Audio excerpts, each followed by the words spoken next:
Hi there, this is Manny with Classic Auto Repair. We're going to go ahead and do the topside inspection on the 58 Thunderbird. Wind out my notes. I'm going to go ahead and review the items that we have that we've already completed in the inspections and updated on the estimate, as well as the items that we have found over the last few days. So I'm just going to kind of recap what we have here, starting out with the diagnostics of the engine. You'll be receiving a copy of this so you can check this on the estimate. But basically, we did the mechanical inspection to get the vehicle started because it had been sitting for many years. We wanted to hear the condition of the motor. And the good news is the engine sounds pretty good. It sounds smooth. The engine runs smooth, and it idles good. Now, it does have an accelerator pump issue on the carburetor, so we're going to put a new accelerator pump in here. The carburetor looks like it's been redone not too long ago. A lot of work has been done on this car, but I can't tell you when. The parts look fresh, but they've been sitting a while. So even though they have new parts on it, like in the brakes, those parts have already failed. So it may have been sitting for a few years after some of the repairs were completed. In the situation with the carburetor, we're just going to have to see after we get it running and driving how it performs and if it needs any further work. But right now we definitely know it needs an accelerator pump because it's leaking right here. We're also going to work on the electronics. The distributor is going to get replaced. It doesn't have good contacts. That's why it would not start. So we used a donor distributor to get the inside of it. We put a magnetic pickup so we could get spark restored to the spark plugs. So the original equipment has failed, and we're gonna overcome that. We're also putting a new vacuum advance, which is this part right here. It's part of the new distributor. We're also putting a new coil, this looks original, so we're gonna get a much harder and brighter spark to the spark plugs. And then of course we're gonna put new spark plug wires and new spark plugs in it. So that'll provide the maximum amount of fire to the cylinders so that the fuel will ignite completely and provide the best performance out of the motor. Going down the items, obviously you can see we have the fuel tank bypassed because the fuel system had, the gas was old. We went ahead and drained it and flushed it. And what we're going to do is we're going to put new fuel in the tank, and we're going to add a fuel pump. The fuel pump, kind of hard to see. The other video shows the fuel pump from the bottom, but the mechanical fuel pump is going to get replaced with an electric fuel pump, just like on a late model car. You can't see it, but what it does is when you turn the key on, it provides fuel immediately here to the carburetor. Versus the old style, you'll sit there and you'll crank on it, especially if it's been setting for a couple of weeks. You may crank on it for 10, 15, 30 seconds, hope that your battery is okay because you're cranking on it trying to build pressure. The electric, as soon as you turn the key on, the fuel will be right here. Okay, so on the fuel system, we're gonna restore that and fix all of that so that you get fuel from the gas tank. We also, on the ignition, it starts now from the fuel tank. It is starting. However, we had to put a donor battery into the car to get it started. And I do have a battery ordered for you, and it's on the way. We're going to go ahead and replace the heater hoses. Now this radiator hose, this upper, has already been replaced. Now I don't know how the condition is of this tank. I'm going to put a radiator cap on it, but I don't know. These tend to leak here at the connection to the engine, to the motor. There's a gasket there and they tend to leak there, but I won't know anything until I get the hose, which is special ordered for this 352. When I get the hose in, I'll put it on there. We'll put the heater hoses on it brand new so that you don't have a blowout on one of these hoses. And we'll put that new hose on the bottom. Then I can pressurize the system and add coolant to see how the cooling system is working, how the radiator is holding the pressure. Okay, so moving along on this side, you can see some mice have eaten on the spark plug wires at some point. Obviously, this will all be power washed, degreased, And then we're going to sand and repaint the motor, the manifolds. All the parts in here will be freshened up, and new decals will be added. We'll clean up any overspray on the electrical wiring. Basically make this thing look great when you open up the hood.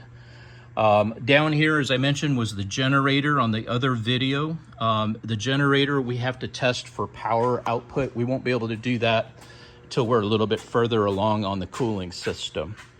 So we'll address that. Your air conditioning, same thing. We'll have to get the car up and running. Then I can run some tests on the pressure systems to see if the compressor and the clutch are engaging with the switch on the dash. Check for pressure, and then we can test this system to see if there's any leaks in it. This has a milk jug down here for the radiator overflow. So when the pressure is released here at 13 pounds of pressure, the way that they handled it back in 1958 is they just have this overflow tube that goes down to the ground and basically purges that pressure, which means you lose all your coolant. So on later model cars, they figured out, well, customers aren't really good about putting coolant back in their car once it purges on the ground. So they have a recapture, and that's what this milk jug is doing down here. It's taking the overflow, putting it in the jug, and then with vacuum, it goes back in there when the engine is cooled off. So what we're doing is we're gonna put a later model, because they never had it in 58, we're gonna install this jug over here, and this is more of a correct coolant bottle, and that'll take care of that situation there. Once we get that done, then we can move on to the other cooling items on the list. Okay, continuing on with the list, white wall tires, I was able to locate those and price them out, check stock and the price to get them mounted and installed on the steel rims. That'll all be included in the estimate. I also included the shocks, park light lenses that we went over on the other video. And then on the inside of the car, I did some testing as well. And on the inside, let's see what I can do this here. Got it up on the lift, so it's kind of hard to get inside. Just kind of running down the list of my inspection. The horn faulted, so we don't have a horn right now, and we're going to need that for inspection. So I'll have to dig into the horn, check the actual mechanical horn, override it. There's a button down there on the console. Maybe they had a horn button installed, but the horns are bad. So I'll have to check it and see about restoring the horn circuit.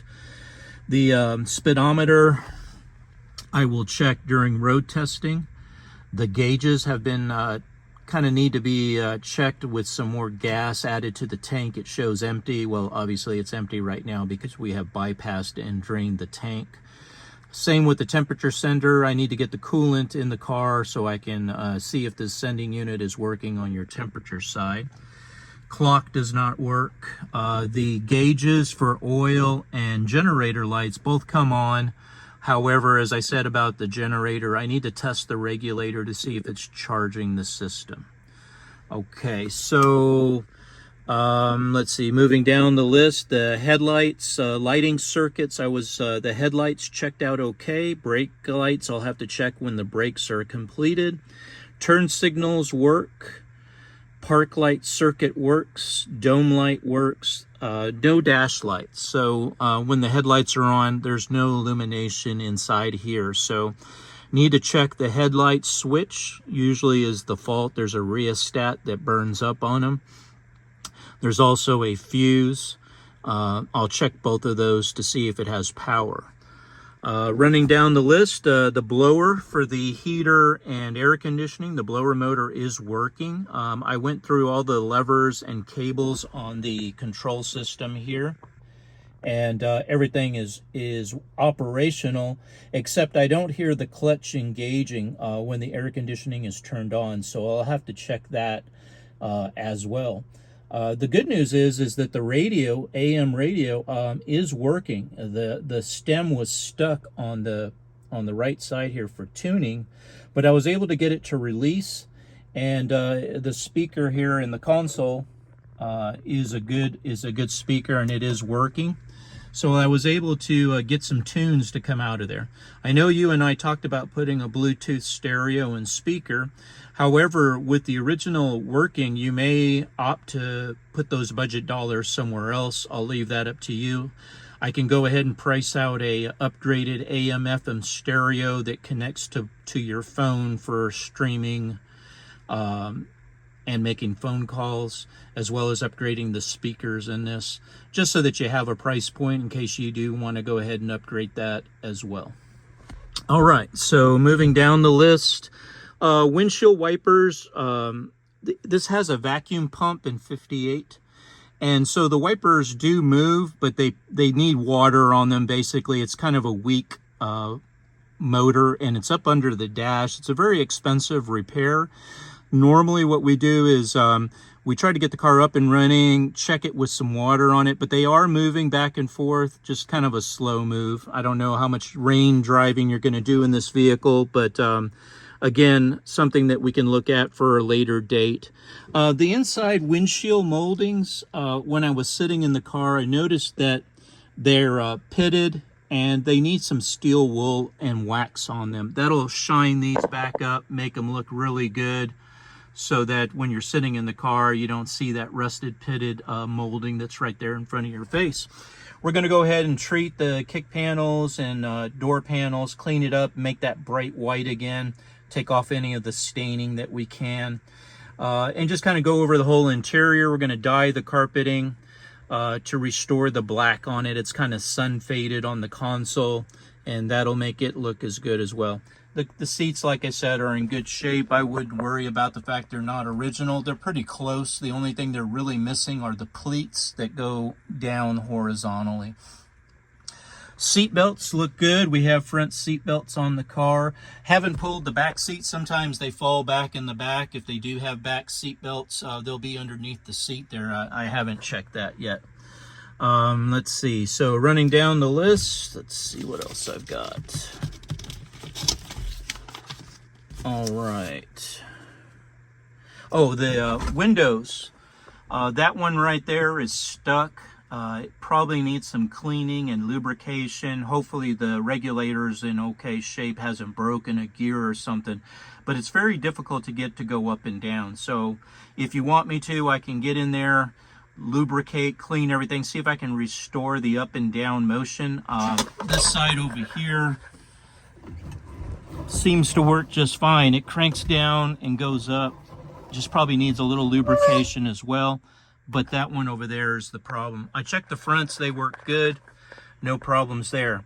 Also check your locks to make sure that the key did unlock and lock the doors and the trunk, and all of that is working correctly, and the keys do work. Trunk shows to be okay, didn't have any issues back there. Wiper blades are okay. That's it on the back side. See if I have any other notes on the front. I think I've went over everything that I had on the front. So far on my preliminary list, that's what I have. I'll be updating the estimate.